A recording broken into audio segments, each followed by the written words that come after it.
Hello everyone, स्वागत है आपका मेरे यूट्यूब चैनल पर। मैं Siddharth Vats reasoning with Siddharth Vats series के तहत एक नई वीडियो लेके आया हूं। तो चलिए बिना देरी किए वीडियो शुरू करते हैं। प्रणाम स्टूडेंट्स। डायरेक्शन जो चैप्टर हमने अभी शुरू किया था उसमें हमने कल बेसिक टाइप किया था। अब हम इसी टॉपिक में इसी चैप्टर में नेक्स्ट टाइप शुरू करते हैं, दैट इज डायरेक्शंस। वो डायरेक्शंस भी कैसे, अब तक हमने लेफ्ट और राइट में मूव किया था, अब हम मूव करेंगे clockwise and anti clockwise direction में। अब हम मूव करेंगे clockwise and anti clockwise. Clear है?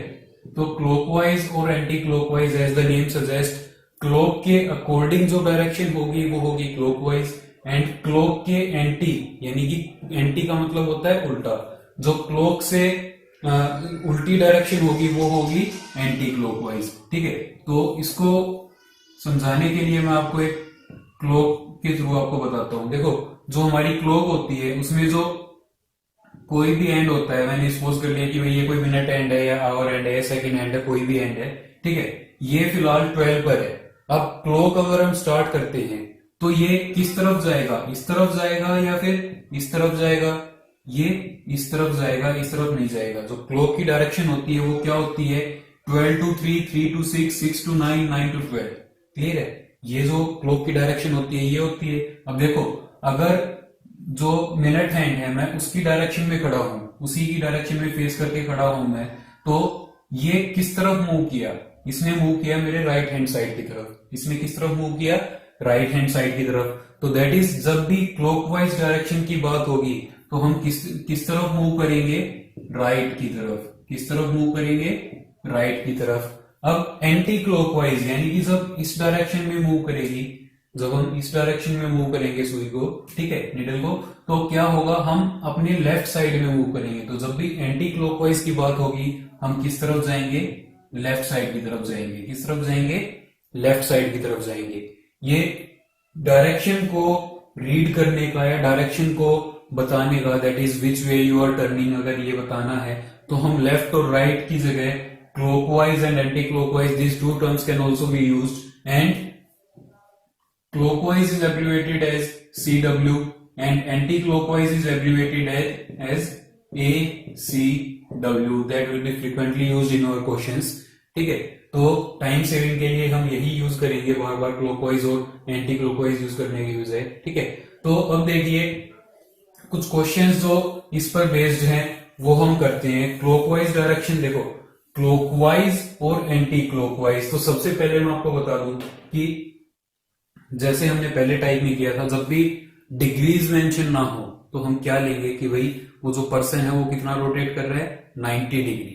किसी भी डायरेक्शन हो, डायरेक्शन चाहे क्लॉकवाइज हो चाहे एंटी क्लॉकवाइज हो, किसी भी डायरेक्शन में मूव करेगा तो कितना मूव करेगा? 90 degree, if degree is not specified. Clear है? जैसे मैं कहूंगा person is facing north, a person is facing north, he turns clockwise direction. Clockwise direction बोल दिया तो मतलब पूरा 90 डिग्री रोटेट करेगा, पूरा 90 डिग्री रोटेट करेगा। क्लियर है? और अगर मैं बोल दूं a person facing north turns 45 degree anti clockwise, turns 45 degree anti clockwise. मैंने आपको बताया था एंटी क्लॉकवाइज मतलब लेफ्ट हैंड साइड की तरफ। लेफ्ट हैंड साइड की मतलब जैसे घड़ी होती है तो घड़ी में यहाँ पर 12 होता है, यहाँ पर क्या होता है? 9। Anti clockwise means 12 to 9। Clear है? तो एंटी क्लॉकवाइज मीन्स इधर था तो इधर से ये किस तरफ आ जाएगा? ये इस डायरेक्शन में आ जाएगा, and somewhere it will lie between these two axis. ठीक है, ये हो जाएगा एंटी क्लॉकवाइज, ये हो जाएगा एंटी क्लॉकवाइज। डायरेक्शन जो थी वो हमने पढ़ी थी कल वाली वीडियो में भी, आपने पढ़ा होगा। डायरेक्शंस जो है वो हमारी टोटल 8 डायरेक्शंस होती है, 4 मेन डायरेक्शंस एंड 4 सब डायरेक्शंस। क्लियर है? अब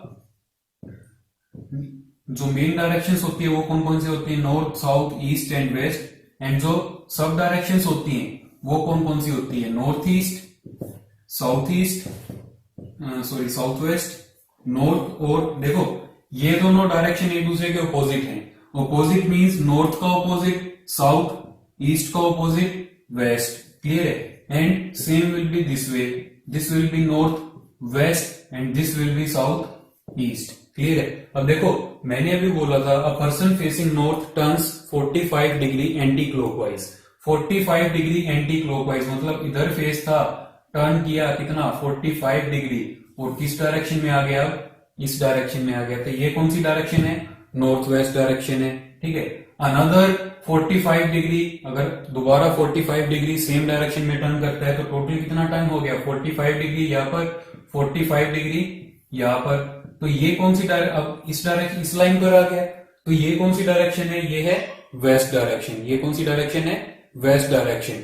मैं ये कहूं कि भी इसके बाद उसने दोबारा टर्न किया 135 डिग्री क्लॉकवाइज। देखो अब तक एंटी क्लॉकवाइज मूव कर रहा था, कितना 45 प्लस 45, ठीक है, दो बार मूव किया anti clockwise 45 plus 45 and this time I से ही turns clockwise how much 135 degree, 135 degree. तो यहां से जब वो क्लॉकवाइज, क्लॉकवाइज यानी कि 12 to 3 अगर घड़ी के हिसाब से बात करें हम तो 12 से 3 की तरफ जाएगा। तो क्लॉकवाइज जब वो मूव करेगा तो वो इस तरफ मूव करेगा, ठीक है। And 135 degree, what is 135 degree, 135 equals 90 plus 45, ठीक है। तो 90 कितना, वेस्ट से नॉर्थ तक पूरा 90 डिग्री एंड इसके बाद another 45 degree, another 45 degree means north से नॉर्थ ईस्ट, क्लियर है, नॉर्थ से नॉर्थ ईस्ट डायरेक्शन की तरफ। तो ये टोटल कितना हो गया, 135 डिग्री हो गया। And now which direction is he facing, now he is facing in north east direction, now he is facing in north east direction. आया समझ में, आई होप ये चीज आपको क्लियर हो गई। एक क्वेश्चन और करते हैं डायरेक्शन क्लॉकवाइज और एंटी क्लॉकवाइज डायरेक्शन का based to make it more clear to you. देखो क्वेश्चन मैंने आपके लिए लिख रखा है, question says a man is facing west. आपको पता है वेस्ट किस तरफ होता है, इस तरफ होता है, ठीक है। ये नॉर्थ, ये साउथ, ये ईस्ट और ये west. A man is facing west, he turns 45 degree clockwise direction. सबसे पहले क्लॉकवाइज डायरेक्शन में टर्न किया 45 डिग्री, 45 डिग्री मींस ये हो गया 45 डिग्री, क्लियर है। Again and then another 180 degree in the same direction, 180 degree. देखो 180 डिग्री का मतलब क्या होता है, उसके एकदम उल्टा, ठीक है, क्योंकि जो सर्कल होता है हमारा डायरेक्शन जो है वो हम सर्कल के अंदर ही रखते हैं। जो टोटल एंगल होता है डायरेक्शंस का वो 360 डिग्री होता है डायरेक्शन ग्राफ का। अब इसमें 180 डिग्री मूव करना है तो 180 डिग्री वी कैन इजीली से कि भाई जो डायरेक्शन है उसके ऑपोजिट डायरेक्शन में। तो मैंने आपको बताया था नॉर्थ वेस्ट जो डायरेक्शन है इसकी ऑपोजिट डायरेक्शन कौन सी होती है, नॉर्थ का ऑपोजिट साउथ, वेस्ट का ऑपोजिट ईस्ट। 180 डिग्री टर्न करने के बाद यहां से किस डायरेक्शन में आ गया, साउथ ईस्ट डायरेक्शन में। Now he says 270 degree in the anti clockwise direction, in anti clockwise direction, clear है। तो देखो एंटी क्लॉकवाइज, अभी इसने क्लॉकवाइज मूव किया था, अब ये एंटी क्लॉकवाइज मूव कर रहा है, कितना 270 डिग्री। देखो ये पर्सन है, ठीक है, मैंने इसको 180 डिग्री रोटेट किया, 180 डिग्री रोटेट कर दिया, ये इस तरह से आ गया, ठीक है।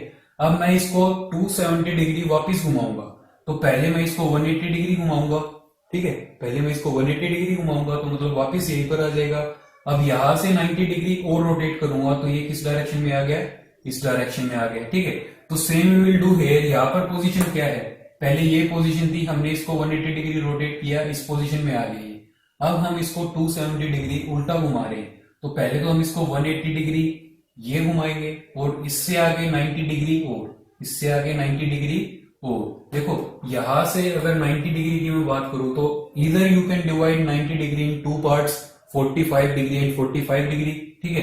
तो यहां से देखो ये 45 डिग्री टर्न करेगा, किस डायरेक्शन में आ गया, वेस्ट डायरेक्शन में। Another 45 degree it turns in south west, कौन सी डायरेक्शन में आ जाएगा, साउथ वेस्ट डायरेक्शन में। मतलब जब ये वापस टर्न करेगा 270 डिग्रीज तो ये कौन सी डायरेक्शन में आ जाएगा, साउथ वेस्ट डायरेक्शन में, क्लियर है। ये तो हमने डायग्राम के थ्रू देखा इसको। अब इसी चीज को हम कैलकुलेशन के थ्रू, टाइम सेविंग के लिए कैलकुलेशन के थ्रू देखते हैं। मैंने आपको बताया क्लॉकवाइज और एंटी क्लॉकवाइज दो डायरेक्शंस होती हैं, दो तरह से टर्न किया जा सकता है, ठीक है। अब यहाँ पर क्लॉकवाइज टर्न कर रहा है, पहले तो एंटी क्लॉकवाइज टर्न कर रहा है 45 degree in clockwise direction, okay. पहले क्लॉकवाइज डायरेक्शन में टर्न कर रहा है कितना, 45 डिग्री, कितना टर्न कर रहा है, 45 5 degree, again turns 180 degree in same direction में 180 डिग्री और टर्न कर रहे हैं। तो क्लॉकवाइज डायरेक्शन में उसने टोटल कितना टर्न किया, 180 प्लस 45 225 डिग्री, ठीक है।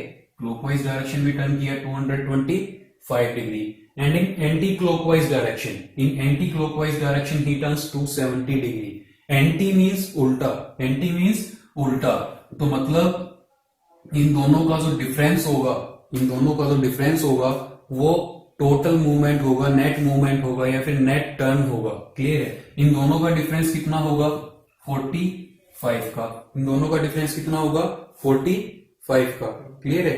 तो 45 डिग्री टर्न हुआ, नेट जो टर्न हुआ है वो 45 डिग्री हुआ है, बिकॉज 225 हमने इधर मूव किया, फिर वापस 270, तो मतलब 225 तो पहले हमने ये वाला मूव किया है। इसके अलावा जो एक्स्ट्रा डिस्टेंस हमने कवर किया या फिर एक्स्ट्रा जो रेडियस हमने कवर किया वो कितना कवर किया, 45 डिग्री। एक्स्ट्रा जो एंगल कवर किया वो 45 डिग्री कवर किया। कौन सी डायरेक्शन जो बड़ी होगी, जिसकी वैल्यू बड़ी होगी, बड़ी वैल्यू कौन सी है, 270 डिग्री। किसकी, एंटी क्लॉकवाइज की। किसकी, एंटी क्लॉकवाइज की। तो जब मैं बात करूंगा अ पर्सन फेसिंग वेस्ट की तरफ फेस था उसका, नाउ ही टर्न्स, उसका अब मेरे को नेट टर्न मालूम पड़ गया कितना है, 45 degree anti clockwise. 45 degree anti clockwise. तो वेस्ट से 45 डिग्री एंटी क्लॉकवाइज जब हो जाएगा तो किस डायरेक्शन में आ जाएगा, साउथ वेस्ट डायरेक्शन में। किस डायरेक्शन में आ जाएगा, साउथ वेस्ट डायरेक्शन में। क्लियर है? क्लॉकवाइज डायरेक्शन जितनी भी गिवन है, एंटी क्लॉकवाइज जितनी भी गिवन है, सबका सम करो। सम करने के बाद देखो उनका डिफरेंस कितना है। सम करने के बाद देखो उनका डिफरेंस कितना है। डिफरेंस जो होगा वो आपको बताएगा कि एक्चुअल में कितना टर्न करना है, एक्चुअल में कितना टर्न करना है। एंड जो बड़ी वैल्यू होगी वो बताएगी किस डायरेक्शन में टर्न करना है। क्लियर है ये बात? अब देखो नेक्स्ट क्वेश्चन जो है टर्न से रिलेटेड, मैंने आपको 2 क्वेश्चंस बता दिए हैं। अब हम एक क्वेश्चन देखते हैं जिसमें वही टर्न के साथ साथ डिस्टेंस भी कवर करे, टर्न के साथ साथ डिस्टेंस भी कवर करे। ठीक है, तो एक क्वेश्चन मैंने यहाँ पर लिखा हुआ है, a man starts walking towards north and walks 10 metre. A man starts walking towards north and walks 10 metre. This is the starting point. North direction इस तरफ होती है, तो मैंने इस तरफ इसको चलाना शुरू किया और मान लो इस पॉइंट पर आने के बाद 10 मीटर हो गया। ठीक है, ये हो गया 10 metre, walks 10 metre. Then he turns in clockwise direction and walks another 10 metre. Clockwise direction में टर्न करता है, कितना टर्न करता है डिग्री मेंशन नहीं है, and whenever degree is not mentioned then we have to take it as 90 degree. We have to take it as 90 degree. Clear है? तो 10 metre he turns, he moves in north direction first, then takes clockwise turn and walks another 10 meter. After taking another 10 meter turn, now he is at this point and this is 10 meter. Finally he turns in anti-clockwise direction and walks 15 meter. देखो, leave this part first. अभी हम देखते हैं अगर मेरे को इस point और इस पॉइंट के बीच में अगर डायरेक्ट डिस्टेंस फाइंड आउट करना हो तो हम कैसे करेंगे। First we will join these lines, इन दोनों लाइंस को हम ज्वाइन कर देंगे। क्लियर है? ज्वाइन करने के बाद ये पॉइंट और ये point, suppose this is point O and this is point D, तो O और D के बीच में जो डायरेक्ट डिस्टेंस होगा वो क्या होगा। देखो, ये एक 90 डिग्री का एंगल है, या दैट इज ये एक राइट एंगल ट्रायंगल बन रहा है। ठीक है, ये एक राइट एंगल ट्रायंगल बन रहा है, and you know right angle triangle में जो 90 डिग्री की ऑपोजिट साइड होती है वो क्या होती है, हाइपोटेन्यूज। जो वर्टिकल होती है वो क्या होती है, परपेंडिकुलर, एंड जो हॉरिजॉन्टल होती है वो क्या होती है, बेस होती है। एंड फॉर्मूला क्या होता है, h square is equal to p square plus b square. Pythagoras theorem का जो कंक्लूजन है, जो कंक्लूजन डिराइव किया गया था वो क्या था, h square is equal to p square plus b square, that is sum of square of perpendicular and base is equal to square of hypotenuse. ठीक है, तो ये हम यहाँ पर इंप्लीमेंट करते हैं, इंप्लीमेंट करके देखते हैं। h की वैल्यू हमें फाइंड आउट करनी है, h स्क्वेयर हम एज इट इज रखते हैं, p की वैल्यू हमारे पास है 10 का स्क्वायर, b की वैल्यू हमारे पास है 10 का स्क्वायर। क्लियर है? तो 10 स्क्वायर प्लस 10 स्क्वायर कितना हो गया, 100 plus 100 makes it 200। Now 200 equals to h square but we have to find out h, not h square. So how to find out h from this value? यहाँ पर power 2 है, यहाँ पर power 2 है. इस पावर को 1 करने के लिए मेरे को क्या करना पड़ेगा? पावर में सब्ट्रैक्ट तो कर नहीं सकता, पावर में एडिशन सब्ट्रैक्शन तो हो नहीं सकता, तो हमें मल्टीप्लाई या डिवाइड करना पड़ेगा. तो हम क्या करेंगे? इस पावर को मल्टीप्लाई करेंगे 1/2 से. पावर को मल्टीप्लाई करेंगे 1/2 से. 1/2 से मल्टीप्लाई करने का मतलब होता है रूट करना. क्या करना? अंडर रूट करना. अब अंडर रूट कोई भी ऑपरेशन अगर मैथ्स में लगाया जाता है तो वो इक्वल टू के दोनों साइड लगाया जाता है. दैट इज इस साइड लगेगा तो इस साइड भी लगेगा. h square root is equal to root 200. यहां पर रूट से स्क्वेयर कैंसिल हो जाएगा, h बच जाएगा यहाँ पर, और h की वैल्यू कितनी आ जाएगी? ये 200 है. इसको मैं 10 रूट 2 भी लिख सकता हूं, because 200 is equal to 2 into 100, and 100 जो होता है उसका रूट होता है 10. तो ये हो गया 10 रूट 2. क्लियर है? अब देखो क्वेश्चन में जो आगे बोला गया था ये मैंने आपको वैसे बताया. अगर यहां से यहां का डायरेक्ट डिस्टेंस पूछा जाता तो वो हम कैसे कैलकुलेट करते, but our question is still pending. Finally he turns in anti clockwise direction and walks 15 metre. Anti clockwise means left side की तरफ, दैट इज 12 to 9. जब इस तरफ मूव करेगा तो कितना मूव किया इस तरफ? 15 मीटर. ये डिस्टेंस कितना है? 15 metre. And now question says find direct distance between starting point and finishing point. Finishing point E मान लिया मैंने. यहां से लेके यहां तक ये जो डायरेक्ट डिस्टेंस है ये फाइंड आउट करना है हमें ये डायरेक्ट डिस्टेंस फाइंड आउट करना है. डायरेक्ट डिस्टेंस कितना होगा? ठीक है. तो अब देखो इस पॉइंट से इस पॉइंट तक जाने के लिए मेरे को ये परपेंडिकुलर और बेस दोनों की जरूरत पड़ेगी. परपेंडिकुलर एंड बेस दोनों की जरूरत पड़ेगी. देखो परपेंडिकुलर कितना है? यहां से यहां तक का डिस्टेंस 15 मीटर, और डी से लेके इस पॉइंट तक का जो डिस्टेंस होगा वो इक्विवेलेंट होगा ओ से लेके इस पॉइंट के. That is let's suppose this A. ठीक है. ओ से लेकर ए तक का जो डिस्टेंस होगा वो सेम होगा डी से लेकर एफ के, because these two are equivalent parallel sides. ठीक है. तो ये डिस्टेंस कितना होगा? 10. सिमिलरली ए से बी का जो डिस्टेंस है 10, उतना ही डिस्टेंस होगा ओ से एफ का, उतना ही डिस्टेंस होगा ओ से एफ का. And now this is a right angle triangle O F E. ये कंप्लीट एक राइट एंगल ट्राइंगल बन गया जिसमें परपेंडिकुलर की वैल्यू है 15 प्लस 10 25 मीटर. बेस की वैल्यू है 10 metre. From here we can easily calculate value of h, दैट इज h is equal to under the root perpendicular square, that is 25 का स्क्वायर 625 प्लस 10 का square 100. h is equal to under the root 725. इसको आप further calculate कर लेना अगर आपको ऑप्शंस में डायरेक्टली ना मिले, कुछ और ऑप्शंस हो तो. ठीक है. तो यहां से आपका जो क्वेश्चन है ये यहां पर कंप्लीट होता है. मतलब अभी हमें क्या फाइंड आउट करना था? हमें h फाइंड आउट करना था. h हमने फाइंड आउट कर दिया. ठीक है. और h की वैल्यू अब और क्या पूछा गया है? And which direction find his direction with respect to starting point. देखो स्टार्टिंग पॉइंट ये था, किस डायरेक्शन में चलना शुरू किया था उसने? नॉर्थ में, मतलब ये. और ये कौन सी डायरेक्शन होगी? East direction. अब ईस्ट और नॉर्थ के बीच की जो डायरेक्शन होती है वो क्या होती है? North east. वो क्या होती है? North east. एंड डिस्टेंस जो हमें फाइंड आउट करना था वो कितना था? 725. क्लियर है?